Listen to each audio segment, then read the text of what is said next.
বন্ধুরা, তোমরা কেমন আছো? আমার আপন মামির সাথে যা করেছি সেটা শুনলে তোমাদের শরীরের লোম দাঁড়িয়ে যাবে। তোমাদের মেশিন দিয়ে পানি আসবে। তাই গল্পটি শোনার আগে অবশ্যই কানে হেডফোন লাগিয়ে নিও আর হাতের কাছে টিস্যু রেখে দিও। যে গল্পটা বলব সেটা শুনলে তোমাদের বুকের ভেতর এক অজানা শিহরণ উঠবে। কারণ এটা কেবল একটা গল্প না, এটা ভালোবাসা, অভিমানের ছায়ায় জেগে ওঠা এক অসাধারণ সম্পর্ক, যা দিনের আলো লুকিয়ে থাকে আর রাতের শরীরের গন্ধে ভেসে ওঠে। যদি সাহসী হও তবে মন খুলে শোনো। গল্পটি যদি ভালো লাগে তাহলে এখনই লাইক দিয়ে দিও। আর চ্যানেলটি এখনই সাবস্ক্রাইব করে রাখো যাতে পরবর্তী গল্পগুলো তোমরা মিস না করো। আমার নাম রায়ান। বয়স 21, বাবা মা দুজনেই মারা গেছেন। আমি ছোটবেলা থেকেই মামার বাড়িতে থাকি। মামা বিদেশে থাকেন, তাই আমার সবকিছু দেখাশোনা করেন আমার মামি সঞ্চিতা। আমি কলেজে পড়ি, পড়ালেখার খরচ, জামাকাপড়, মোবাইল থেকে শুরু করে সবই সঞ্চিতা মামিই দেন। মামির মুখে কখনো বিরক্তি দেখিনি, বরং মায়াভরা সেই চোখে যেন এক অদ্ভুত টান ছিল। সঞ্চিতা মামি ছিলেন এক পরিপূর্ণ নারী, মাঝবয়সী, অথচ শরীরের প্রতিটি রেখায় এক অভাবনীয় আকর্ষণ ছিল। মামির গলা, চোখ, ঠোঁট মামি এমনভাবে কথা বলত যেন বুকের গভীরে কিছু ছুঁয়ে যায়। একদিন দুপুরে কলেজ থেকে ফিরে দেখি ঘরে কেউ নেই, শুধু মামি রান্নাঘরে কাজ করছে। মামির পরনে ছিল একটা হালকা নীল শাড়ি, চুল খোলা আর মুখে ঘাম জমে ছিল। জানালার হালকা আলো মামির গায়ে পড়ে যেন এক মোহময় আবরণ তৈরি করেছিল। আমি চুপচাপ দাঁড়িয়ে তাকিয়েছিলাম। মামির শরীরে সেই ঘামের টান, স্নিগ্ধ সৌরভে আমার বুকের ভেতর কেমন যেন করে উঠল। মামি হঠাৎ ঘুরে তাকিয়ে বলল, কবে এলে? আমি বললাম, এই তো একটু আগে। মামি বলল, খাওয়া হবে? আমি বললাম, আপনি খেয়েছেন? মামি মাথা নাড়ল না। আমি এগিয়ে গিয়ে বললাম, আপনাকে ক্লান্ত লাগছেন, একটু বসেন। মামি বলল, এত কিছু বুঝিস? এখন তুই ছোট নেই রায়ান, এখন তুই অনেক বড় হয়েছিস। আমি একটু চমকে গেলাম। মামি এমনভাবে বলল যেন ভেতরে কিছু ছিল। আমি চুপ করে পাশে বসলাম। হঠাৎ মামি আমার কাঁধে হাত রাখল, বলল, আমি জানি তোর অভাব আছে, কিন্তু আমি তোর সব কিছুতে আছি, শুধু একবার বল। আমি মামির চোখের দিকে তাকালাম। বললাম, আপনি আমার সব। আমি জানি আপনি ছাড়া আমি কিছুই না। হঠাৎ মামি আমার গাল ছুঁয়ে দিল।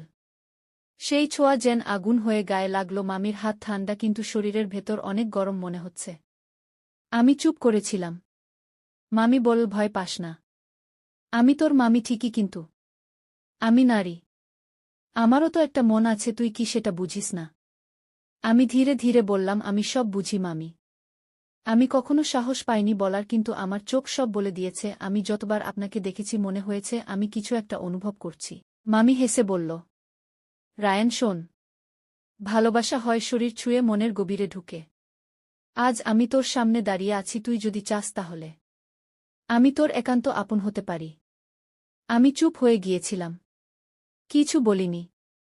মামি কাছে এসে আমার ঠোঁটের একপাশে হালকা করে একটা চুমু খেল।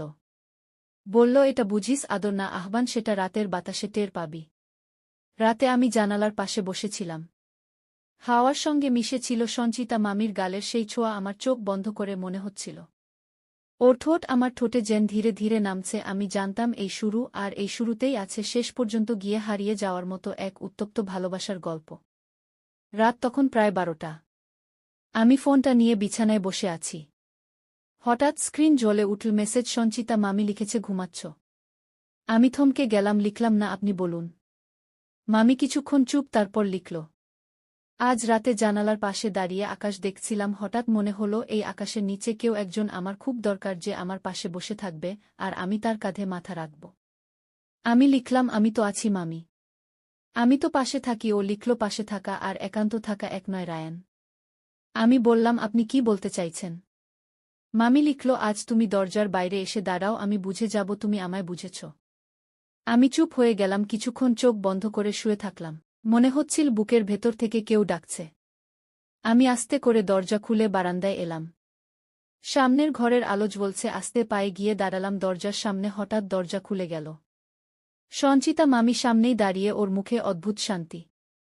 পরনে পাতলা গোলাপি নাইটি, চুল খোলা। আমি কিছু বলার আগেই মামি হাত ধরে টেনে ঘরে নিয়ে গেল। বলল, আজ আর কথা না, শুধু আদর হবে। আমি বললাম, আপনি এতদিন কি লুকিয়েছিলেন? মামি বলল, নিজের তৃষ্ণা নিজেরই ভিতরে রেখেছিলাম। আজ তোমার চোখে সেটা খুঁজে পেলাম। মামি আমার গালে হাত রাখল। আমি চোখ বন্ধ করলাম। হঠাৎ ঠোঁটে একটানা উষ্ণ স্পর্শে আমার ঠোঁট কেঁপে উঠল। আমি জড়িয়ে ধরলাম মামিকে। তার শরীরটা একেবারে নরম, উষ্ণ। আমি বললাম, আপনি যদি থামাতে চান তাহলে এখনই থামান। মামি বলল, না রায়ান, আজ আমি তোমার হতে চাই পুরোপুরি। সঞ্চিতা মামি আমাকে বিছানায় বসিয়ে ওর পাশে এল। ওর চোখ দুটো ছিল জলের মতো স্বচ্ছ। আমি হাত ধরলাম, ও চুপচাপ ছিল।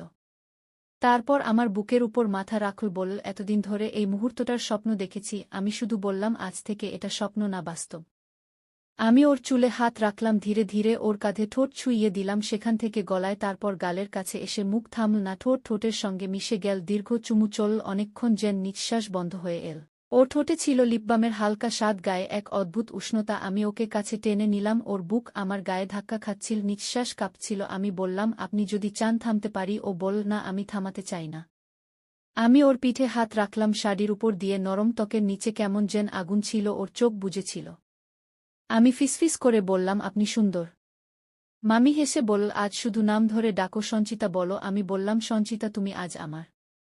আমরা চুপচাপ বিছানায় শুয়ে রইলাম। ও আমার বুকের উপর হাত রেখেছিল, আমি ওর পেটে হাত রাখলাম। ওর শরীরটা ধীরে ধীরে কাঁপছিল। ও বলল, তুমি জানো না কতদিন ধরে আমি এই ছোঁয়ার অপেক্ষায় ছিলাম। আমি বললাম, আমিও। সেই রাতে কোনো কথা ছিল না, শুধু শরীরের নীরবতা আর হৃদয়ের শব্দ। রাতের সেই চুপচাপ বিছানা সকালে ভাঙল সঞ্চিতা মামির দীর্ঘ নিঃশ্বাসে। আমি চোখ খুলে দেখি জানালার পাশে দাঁড়িয়ে ও তাকিয়ে আছে বাইরে। ওর গায়ে এখনো সেই রাতের আলো লেগে আছে। আমি আস্তে করে বললাম, ঘুম আসেনি। ও বলল, ঘুম আসলেও মন তো শান্ত ছিল না রায়ান। আমি পাশে গিয়ে দাঁড়ালাম, বললাম, কি হয়েছে, তুমি কাঁদছো? ও বলল, হ্যাঁ, আমি কাঁদছি কারণ আমি তোর মামি, আমি তোর মা হতে পারতাম। অথচ আমি এখন এক নারী যার শরীরটা তুই ছুঁয়েছিস। আমি চুপ করে দাঁড়িয়ে রইলাম, কিছু বলিনি, শুধু ওর কাঁধে হাত রাখলাম। ও বলল, ভয় পাচ্ছি রায়ান। আমি বললাম, ভয় কিসের? ও বলল, সমাজের লোকদের। তোর মামার কথা চিন্তা করেছিস? একবার যদি কিছু জানে আমাকে হত্যা করে ফেলবে। তোর কিছু হবে না, কিন্তু আমি শেষ হয়ে যাব। আমি বললাম, কিন্তু আমরা তো জোর করে কিছু করিনি, আমরা কারো ক্ষতি করিনি। ও বলল, সমাজ তা বোঝে না রায়ান, ভালোবাসা বুঝলেও রক্তের সম্পর্ক ভাঙা মানতে পারে না। আমি বললাম, তুমি চাও আমি দূরে যাই? ও চুপ করে রইল, তারপর বলল, পারবি, তুই পারবি দূরে যেতে? আমি ওর চোখে তাকিয়ে বললাম, না, পারব না, কারণ তুমি শুধু আমার মামি না, তুমি আমার হৃদয়ের স্পর্শ, তুমি আমার অনুভবের ভিতরে ঢুকে গেছ। সঞ্চিতা বলল, তাহলে একটা প্রতিজ্ঞা কর, আজ থেকে যা করবি শুধু আমাদের ভেতরে থাকবে। দিনের বেলায় আমি তোর মামি, তুই আমার ভাগ্নে। কিন্তু রাতের অন্ধকারে আমি হব তোর সঞ্চিতা, তুই হব আমার রায়ান। তুই যেভাবে চাইবি আমাকে পাবি। আমি কারো স্ত্রী নই, তখন আমি হব তোর সম্পূর্ণ। আমি ওর সামনে হাঁটু গেড়ে বসে ওর হাত ধরলাম, বললাম, প্রতিজ্ঞা করছি, আমি তোমাকে কাঁদতে দেব না কখনো। আমি তোমার শরীর আর মনকে আলাদা করব না। তুমি যেদিন বলবে থাম, আমি থেমে যাব। তুমি যেদিন বলবে নাও, আমি তোমাকে নিয়ে উড়ে যাব। ও আমার গাল ছুঁয়ে বল, রায়ান, আজ রাতে আবার আসবি তো? আমি বললাম, হ্যাঁ, আজ আর কোনো ভয় থাকবে না, শুধু ভালোবাসা। তুমি আমাকে ডাকলেই আমি আসব, কারণ এই শরীরের স্পর্শে এখন আমার জীবনের তৃষ্ণা মিশে গেছে। সেই রাতে বিছানায় শুয়ে ঘুম আসেনি, আমার কানে বারবার ঘুরে ফিরে আসছিল সঞ্চিতার কণ্ঠ, রায়ান, আজ আমি তোকে ভালোবেসে ফেলেছি। এই ভালোবাসা এখন পাপ হোক আর পুণ্য, আমার কিছু যায় আসে না। রাত তখন 11টা। আমার ফোনে একটানা মেসেজ আসছে, একটার পর একটা। সবগুলো সঞ্চিতা মামি পাঠাচ্ছে। প্রথমটায় লেখা ছিল, ঘুমাচ্ছিস? দ্বিতীয়টায় লিখেছে, দরজা খোলা রাখব। তৃতীয়টায় শুধু একটা লাইন, তোমার চুমু দরকার, আজ খুব বেশি দরকার। আমি ফোন রেখে উঠে দাঁড়ালাম, আস্তে করে ঘর থেকে বেরিয়ে গেলাম, পেছনের দরজাটা খুলে দেখি সারা বাড়ি নিস্তব্ধ, শুধু ওর ঘর থেকে হালকা আলো বের হচ্ছে। আমি ধীরে ধীরে দরজার কাছে গেলাম। ভিতরে ঢুকেই দেখি বিছানায় বসে আছে সঞ্চিতা, পরনে পাতলা কালো নাইটি, চুল খোলা, চোখে একরাশ তৃষ্ণা। আমাকে দেখেই ও উঠে এসে বলল, আজ আমাকে আর জিজ্ঞেস করবি না, আমি প্রস্তুত, আমি তোকে চাই যেমন তুই চাস।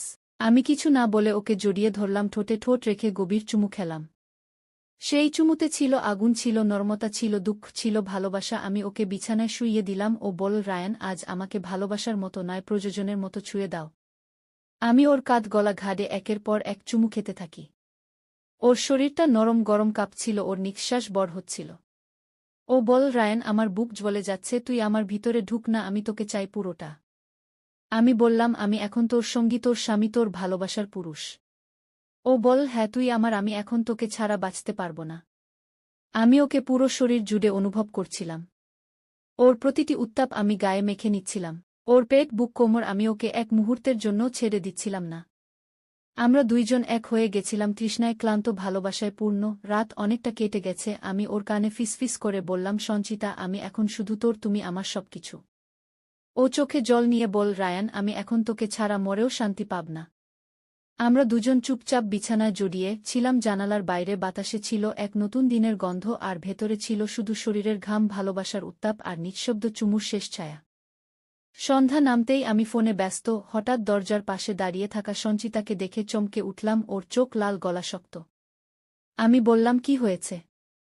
ও কিছু বলল না হঠাৎ করে বলল সেই মেয়েটাকে যার মেসেজ তুমি দুপুরে পেয়েছিলে। আমি বললাম কি বলছো তুমি? ও বল আমি দেখেছি রায়ান তোমার